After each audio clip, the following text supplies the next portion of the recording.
Ciao, noi siamo i Lautari e quello che facciamo anche oggi qui è i musicisti. È un lavoro anche questo, che almeno dovrebbe esserlo, ma spesso, molto spesso dipende dal paese in cui si è nati e in cui si vive. Perché, per esempio, se per caso il paese in cui si è nati, in cui si vive, è un paese da tre soldi, la cosa comincia a diventare molto più difficile.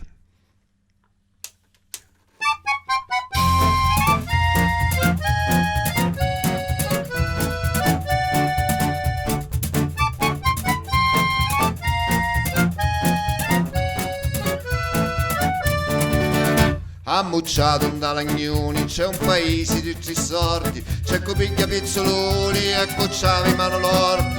Non si vira a Re Ragnoni, è un paese di tre sordi, c'è chi muzzica la puni e cocciavi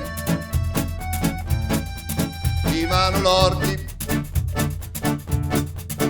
C'è Uzzolino alla putia che ti conta le tue storie, quando mi contavo la mia mi tornano le memorie. C'era un vecchio pescatore, si chiamava Vento a Mare, perché detto more non sapeva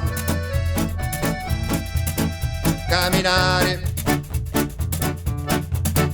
E la vecchia signorina che si guarda allo specchio rotto, aveva la nocca alla vistina e un giacchetto corto corto. Chi giocava a maritare, una sera partì un bicchiere a pescare, persi la strada per tornare ancora a gira sopra lo mare. E a Don Ciccio Battisicchi c'entra solo là c'è in casa, ma né oro né ricchezze, proprio niente si portava. Ma passarono 9 mesi e Don Ciccio lo capì, con cosa era da casa, chi tu laccio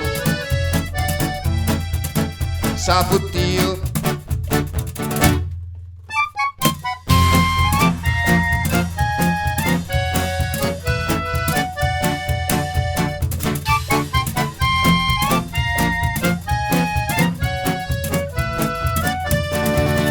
Alla chiesa c'è l'uparrino che ogni giorno dice la messa, poi si chiude dallo stanzino e si fotte alla baronessa. E a mucchieri do Massaro, cavalli senza corda, poi si incontra con Carbonaro e si ricogli tutta l'orda.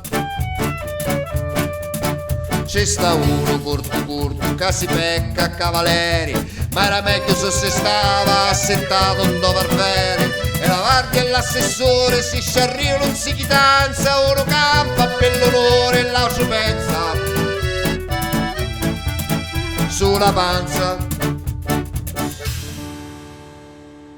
E la figlia do Stagnino che ci piace di cantare, ave lo petto fino fino e la boccuzza di vasare.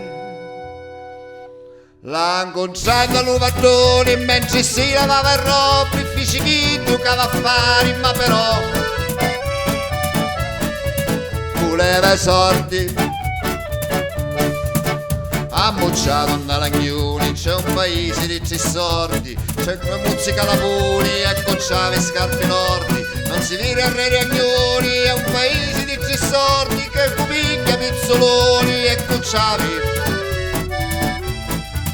i manolordi.